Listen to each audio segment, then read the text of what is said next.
Hey, what's up guys? I'm gonna unbox, install, and review this wireless cam pro kit by WUUK. So if we look at some of the functions, it is a 2K resolution. It has a 9600 milliampere high capacity battery. It's waterproof, weather resistant. It has advanced infrared night vision, motion detection, two-way talk. Has built-in storage in the base station. You can also share it with your family through the app. So let's open this up, see what it comes with. So we get some user manuals, a little sticker, says protected, some quick start guide, different languages and stuff. Looks fairly straightforward. We got the drill holes, the drill guide I should say. So this is a sticker you place and then you can know exactly where to drill. You get two of those since there are two cameras. This is for the mount, I would imagine. And there's a power button right here. I wonder if that opens up. It does open up.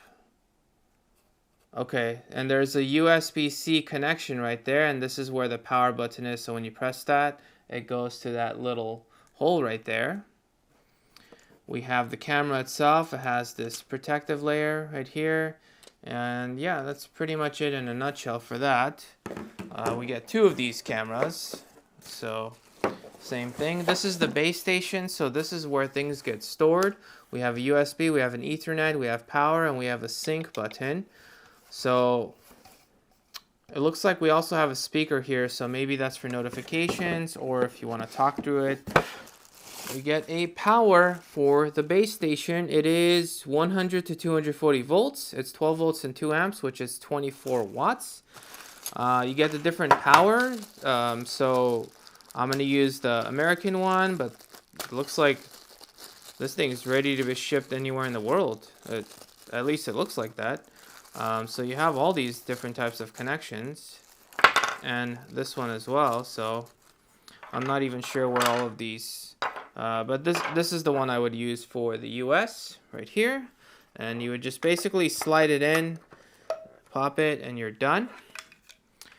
And there we get a USB connection, USB-A to USB-C. We get an Ethernet. This is probably Cat5e if I had to guess. We get some anchors and some screws for the cameras, and here are the camera mounts. Oh, and you get two sets of screws and anchors. And let's take a look at the camera mount right here. Okay, so it looks like you have some play, and then I guess you would tighten it when you get a certain angle. So you basically just like screw this in and then play with it, and then basically just tighten it wherever you want it to. And so that would be it. And then to screw it in, I'm assuming you open up this whole thing, you would screw it in, and then you would be good to go. So if you guys are wondering, you do have to charge this via USB-C. It does not have a removable battery. However, it does support solar panels, so you can get one of these solar panels that charges it directly via USB-C. Assuming I can get this thing out. Okay, so this is the panel itself. It's 2.5 watts. 5 volts, it's USB-C right here, so good to go there. And to mount the solar panel, looks like they have the holes right here for that as well. It's kind of hard to see in the camera, but there's punch outs for where you would screw it in. You get some instructions and stuff, you get some screws, anchors, and you basically get this. This is metal. It's not, doesn't feel like strong metal, but it does feel like metal. And you basically adjust this however you want to basically get the most sun, and then tighten it, good to go, and then screw this on. And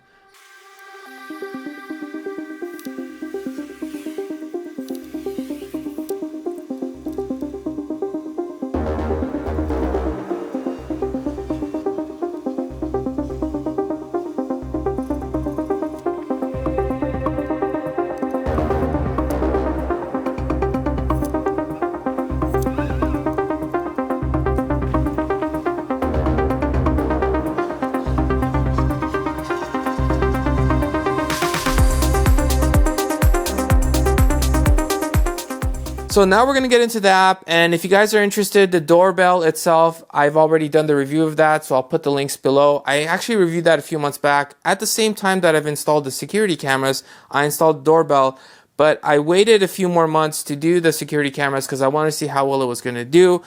I also because they're powered via solar panels, I also placed them in a way just to run a different test. So the driveway one, the solar panel, I put it in such a way that it gets a lot more sun, and the street one, I placed it in a way where it gets some sun, but not a whole lot, just to see how well it would do. And just so happens the street does get more motion. As you guys can see, automatically the driveway is at 100% where the street is at 9%. So it wasn't, the street wasn't getting too much charge. And again, we're in December, so not getting too much sun anyways, with some cloudy days and some rainy days as well. So something to keep in mind. Okay, but if you place it directly at the sun, just like I did with the driveway, pretty much both of these are in the same exact environments, except the solar panel on the driveway, again, is placed better.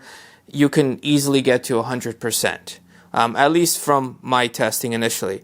Okay, so one thing I really like about this is that if I click play, it loads very, very quickly, and I click the volume button, and that turns off the audio, so we won't hear audio, but if volume is on, we can actually hear audio from here. But, and if I do a flip screen, or actually, let me just click it this way. So this is kind of the quality you could expect. It's a 2K camera, and it loads, again, very, very quickly, which I really like. Again, I'm going to jump to the street just so you guys see how fast So it actually loads very fast, and I really like that. So now we're going to go into some of the options. So you could click record. It obviously also records when it detects motions based on your settings. You could take a snapshot. You could talk into it if you hit the speak button. You can click reply, and you could say things like, oh, you can leave it, or you basically could have the voice itself talk. Just a second. We will be right there. This area is under surveillance. Please leave. You could pick the tone, and then volume. It should be called audio. It's called volume, but it should be called audio because it's really just on or off so you could hear it. Light is really more useful at night, and alarm is if you want to make a sound. I personally, it's good that the option is there, and that option is there on multiple cameras. In fact, probably all the cameras, I don't know about all, but most of the cameras I reviewed have an alarm button, but that's not something I personally use. I mean, the sound is not going to be too loud, and I don't know. It's good that it's there, but that's not something I use. And then this is the quality if you want to be on 2K 1080p or lower. So if you want to be on 720p, it's not going to be quite as good in terms of quality. So 2K is obviously a lot better. So that's what I left it on. So this is what you could expect with the camera. And yeah, so let's go back and let me show you guys some of the other options. So if you click on events, this will show you all the events, and you can filter. So if I want to see stuff with the doorbell, if I don't, if I just want to see it on the street, and if I want to just detect motion types, I could click confirm on all of these, and then it'll actually show me, and then I could pick the date as well, and there that is. So let me show you guys what it looks like at night. Now, these cameras are designed to, they're not bank level security cameras that you're going to perfectly see license plates or things like that. These cameras are more designed that if something happens, you could see what happened. So for example, like if there was a hit and run and hit the F-150 right here, then you could tell like, okay, there was a hit and run. Are you going to get the license plate of the car that got that hit and run? I don't know. Probably not if I had to guess. Actually, with higher confidence, I'm going to say probably not. So if you're expecting something like that, you do have to get something much more expensive. But for just regular stuff, it's fine. If a person comes, it's going to be hard to tell who that person is unless you recognize that person. So if my dad's coming, for example, I can tell that's my dad, just because, like, obviously I know the person, so it's easy to tell if it's my dad. But if it's like some random stranger, it's going to be much harder to tell who that is. So again, unless they're coming and looking directly at the camera with like perfectly in frame, then yes, there is a higher chance. But if someone's just walking, especially if they have a hoodie on, don't expect, you know, this is going to catch everything like that. This really is designed to catch motion. So if you think of it that way, that's really what it's designed for, to catch motions. Everything is saved on the base station, so if I click on local storage, it's going to say, hey, are you sure you want to delete everything? But you could see that 28.1 is being used out of 29.1, and then we could change the volume if we want to from there. For the paired devices, we have 2 cameras, so if we get an additional one, we can add it. The firmware is up to date, and time zone, everything else like that. So, and let's just click the settings button on the camera itself. So device name, you could pick a name, you could select a watermark, and then you could pick if you want to enable motion detection or not, and what your sensitivity is, and if you want a smart alert or not. So lower motion. So if your battery is dying too soon, you could reduce the motion and it'll last longer, but it's not going to catch as many events as it would if the motion was on a higher setting. Notification, it could tell you if something happens, and in fact there's even one that it can even call you, which that one is more used for the doorbell that they have. Recording duration is 10 to 30 seconds depending on what you want, so I just set it to 15 seconds. Dismount alert, which tells you like, hey, if someone's trying to break the camera or steal it, this will alert you to that. It's cool that it's there. Is it necessary for me? No, in most cases. This is where the video quality gets set. So from auto to 2K, I have it on 2K. And then you could set your compression to advanced or standard. Standard offers more compatibility. Advanced offers more compression. And then firmware is up to date on that one as well. And then we could do black and white night vision, which it's typically set to that.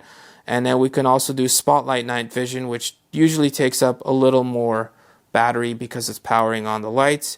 But we could save that, and it should take effect in a couple seconds, and boom. And then network diagnosis and about device. So that's pretty much it in a nutshell. So this is a very good camera for the price. It loads incredibly quickly, and quality wise, it's pretty good for the price. Again, don't expect bank level security, but the options work. Really, the only thing that I need to do is reposition the solar panel for the other one to get more sunlight, because I was just getting too much motion and my motion sensitivity was set on a higher setting. I really just wanted to play with it because it does have a longer lifespan battery.